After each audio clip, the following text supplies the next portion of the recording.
Добро пожаловать на канал Рецепты из тетради. Сегодня мы с вами приготовим настоящий символ Рождества – миндальный штолен. Это выпечка с характером, поэтому приготовление потребует времени и терпения. Но взамен штолен подарит вам совершенно волшебный глубокий вкус, который полностью раскрывается лишь через несколько недель созревания. Полный перечень ингредиентов, а также краткую инструкцию по приготовлению вы, как всегда, найдете в описании под видео. Итак, в первую очередь подготовим сухофрукты. У меня это сегодня 150 граммов вяленой вишни, которую нужно нарезать на половинки или четвертинки. 150 граммов кураги, которую нужно нарезать небольшим кубиком. 150 граммов вяленой клюквы, которую можно нарезать пополам, а можно оставить как есть. 100 граммов изюма, желательно не слишком крупного. И 50 граммов чернослива, который нужно нарезать так же, как и курагу. Также нам понадобится цедра одного апельсина или лимона.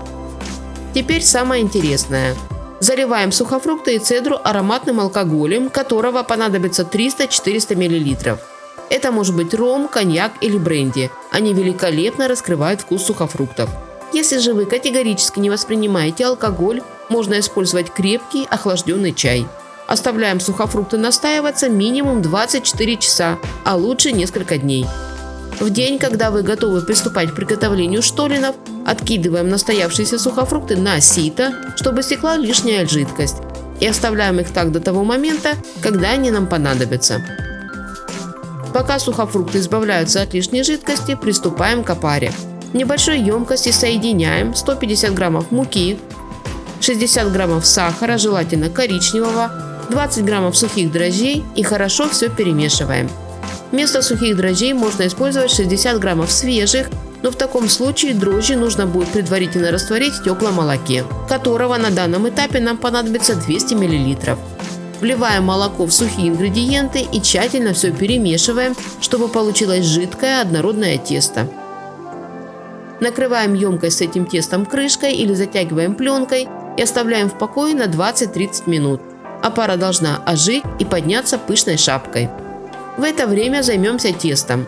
Берем 400 граммов сливочного масла, которое необходимо сначала растопить, а затем слегка остудить.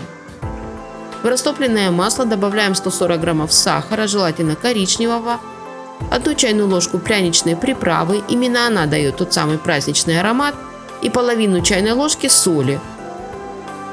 Хорошо все перемешиваем, чтобы сахар начал растворяться. Теперь добавляем сюда же 200 мл теплого молока.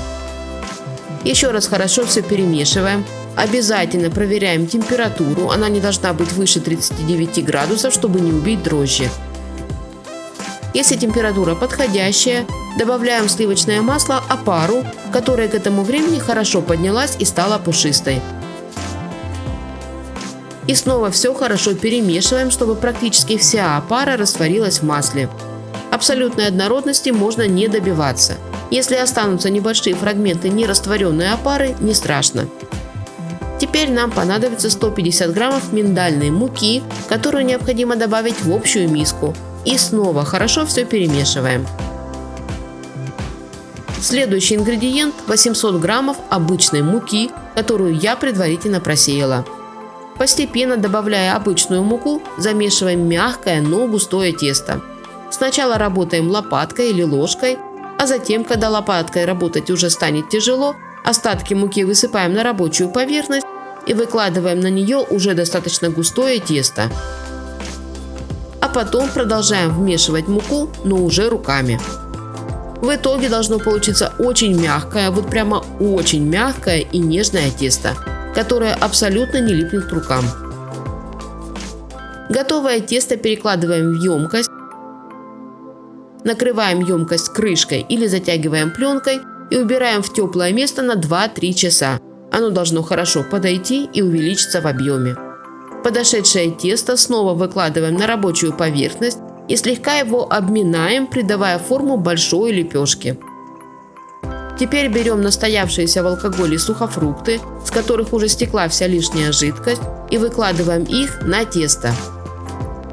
Сюда же выкладываем и 150 граммов миндаля, который предварительно необходимо слегка обжарить и порубить ножом. Заворачиваем сухофрукты и орехи в тесто и тщательно его вымешиваем, чтобы и орехи, и сухофрукты распределились по всей массе теста максимально равномерно.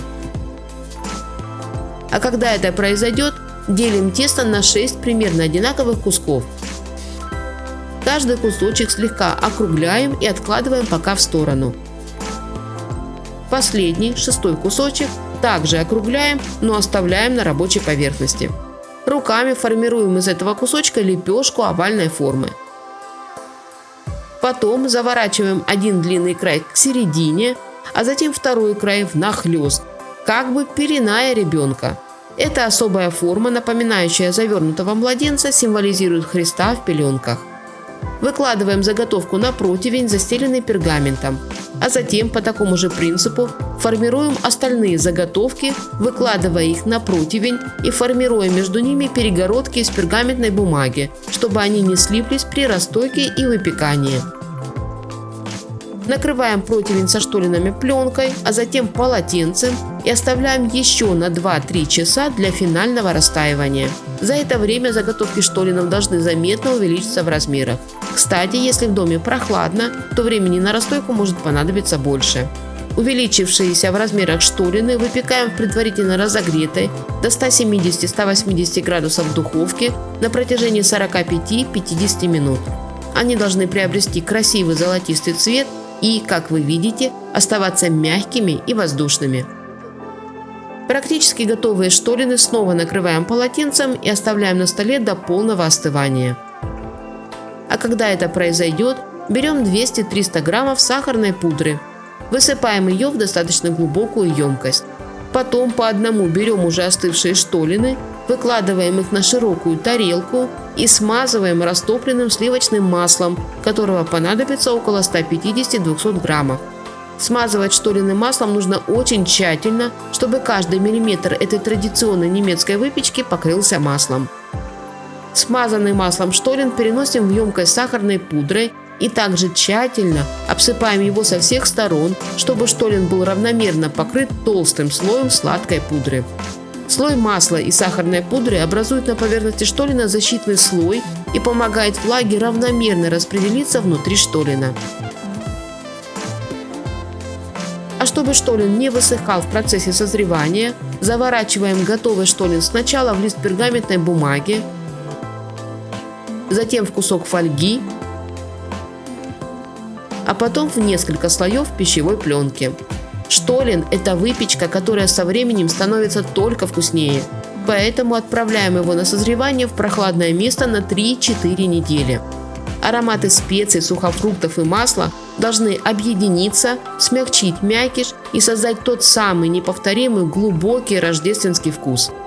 Поверьте, ожидание того стоит.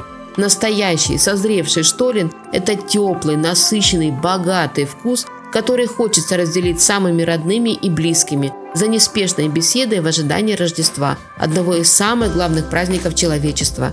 Я уверена, если вы приготовите штолен по этому рецепту, он наверняка станет вашей семейной традицией, которая будет ассоциироваться с теплом, уютом, запахом хвои, потрескиванием камина и незабываемым ароматом рождественской выпечки.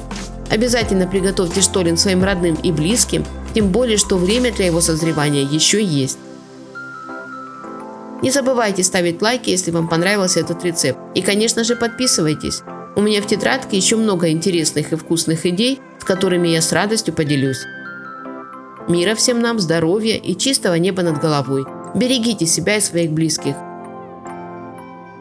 Приятного аппетита и до новых встреч!